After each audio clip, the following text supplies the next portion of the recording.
तर सर्वांना नमस्कार आणि मानाचा मुद्रा करून आपण आजच्या व्हिडिओला सुरुवात करत आहे.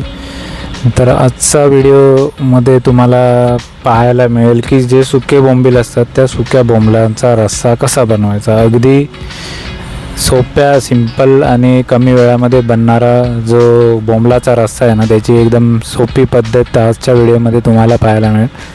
तर ह्याच्यासाठी जे सुके बोंबील आहेत ना, ते सुके बोंबील व्यवस्थित साफ करून कट करून आधी घ्यायचे आणि सर्व बोंबील एकदा पद्धतशीर कट करून झाले ना, ह्याचे जे साईडला आहेत ना, ते त्याची स्किन जी आहे ना ती ड्राय झाल्यामुळे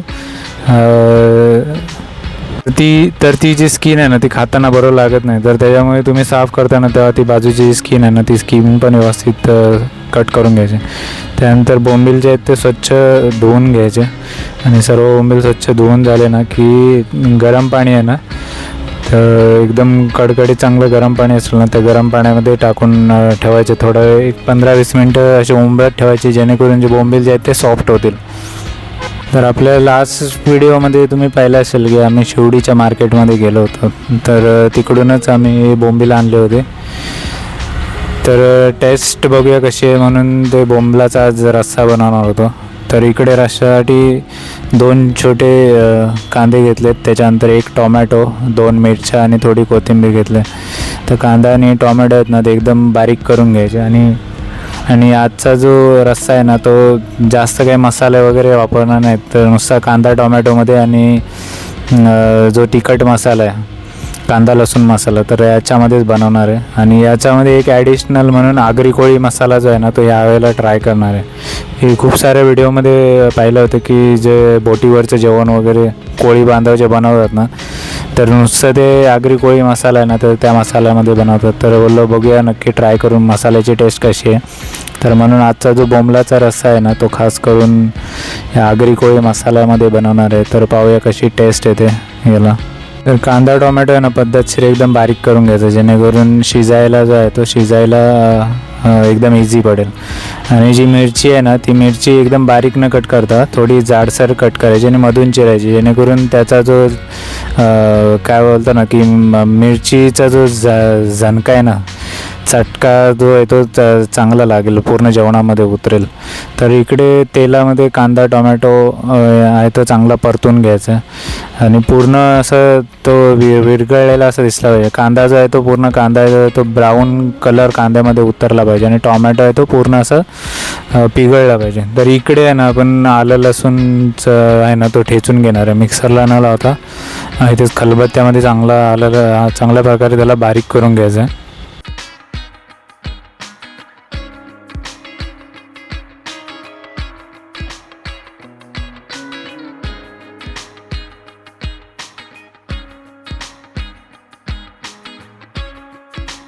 तर कांदा टोमॅटो पूर्ण चांगलं परतून झाल्यानंतर त्याच्यामध्ये जर आपण आलं आणि लसूण जी ठेचलेली आहे ना ती ठेचलेली लसूण याच्यामध्ये टाकायचं आहे.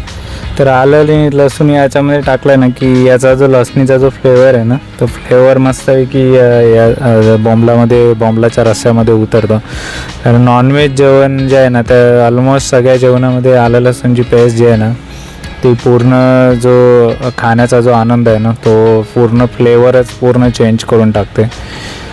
आणि पेस्ट मिक्सरला न हे करतात, जो ठेचून बनवलेली पेस्ट असते ना तर ती पेस्टच शक्यतो काही लोक ट्राय करतात. त्याच्यानंतर हा जो आहे ना तो जसं की बोललो होतो आगरी कोळी मसाला जो आहे तो आम्ही यावेळेला ट्राय करणार होतो. तर आगरी कोळी मसाला याच्यामध्ये 2 चमचे अंदाजे 2 चमचे आम्ही ट्राय केले. तर तुम्हाला जर ज्या प्रकारे तिखट पाहिजे तर त्या प्रमाणात तुम्ही त्या अंदाजाने तो मसाला टाकू शकता. कारण आगरी कोळी मसाला जो आहे ना तो थोडा स्पायसी असतो, तर तुम्ही जेवढं तिखट खाणार आहे त्या अंदाजाने तुम्ही मसाला जो तो यूज करू शकता. तर याच्यानंतर हळद, गरम मसाला आणि त्याच्यानंतर आमचा घरगुती कांदा लसूण मसाला होता, तर तो मसालासुद्धा याच्यामध्ये छोटे जे आहेत ते छोटे 2 चमचे आम्ही याच्यामध्ये टाकला होता. कारण स्पायसी जो आहे तो एकदम स्पायसी आम्ही खात नाही, तर मीडियम स्पायसी बनवण्यासाठी फक्त 2 चमचे आगरी कोळी मसाला आणि हा छोटे 2 चमचे कांदा लसूण मसाला टाकला होता त्याच्यामध्ये. आणि त्याच्यानंतर वरतून बारीक चिरलेली कोथिंबीर आहे ती कोथिंबीर ॲड केली होती. नंतर हे पूर्ण मसाले आहेत ना ते कांदा टोमॅटोमध्ये पूर्ण एकजीव झाले ना की त्याच्यामध्ये थोडं पाणी टाकून एक उकळी काढून घेणार आहोत आपण.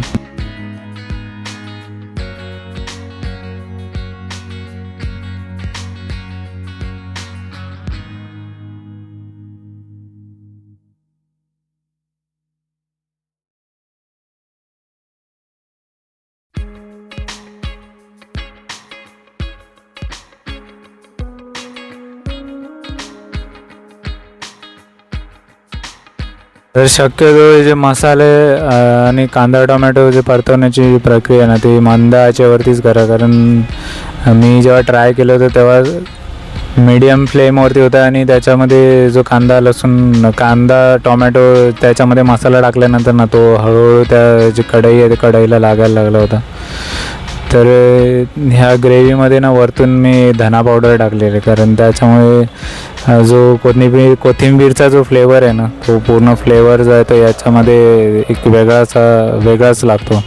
तर वरतून धना पावडर आणि नंतर चिकन मसाला टाकला होता की एकदम नॉनव्हेजचा जो फ्लेवर आहे ना तो नॉनव्हेजचा फ्लेवर याच्यामध्ये उतरावा, याच्यासाठी वरतून चिकनचा मसालासुद्धा ॲड केला होता.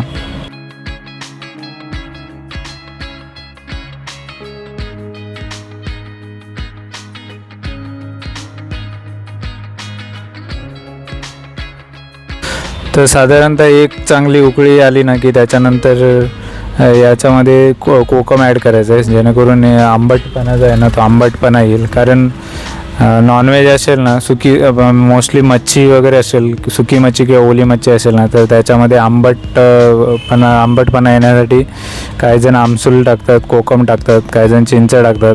जर कैरी अवेलेबल असेल कच्ची कैरी तर कच्ची कैरीसुद्धा टाकतात. तर जेणेकरून याचा मेन एक आहे की जो मच्छीचा जो खवटपणा असतो ना तो खवटपणा या आंबटमुळे तो निघून जातो. तर त्याच्यामुळे मोस्टली काही जण आहेत ना ते कोकम वगैरे आंबटपणा येण्यासाठी टाकतात. तर फायनली पूर्ण मिश्रण आपली ग्रेव्ही रेडी झाल्यानंतर शेवटला जे आहे ना ते शेवटला याच्यामध्ये बोंबील ॲड करायचं आहे. तर बोंबील ना गरम पाण्यात ठेवल्यामुळे ना ते ऑलरेडी सॉफ्ट होतात, तर त्याच्यामुळे त्याला शिजायला वेळ लागत नाही. तर एकदा या ग्रेव्हीमध्ये टाकलं ना की फक्त 10 ते 15 मिनटं याला एक उकळी काढून घ्यायचे, कारण जर जास्त वेळ जर ठेवलं ना तर याचा जो आहे ना पूर्ण खिमा होऊन जाईल. तर हे बोंबील अख्खे राहण्यासाठी ना ते एकदा टाकल्यानंतर एकदाच फक्त ढवळून घ्यायचे, सारखं ढवळलं तर ते फुटून जातात.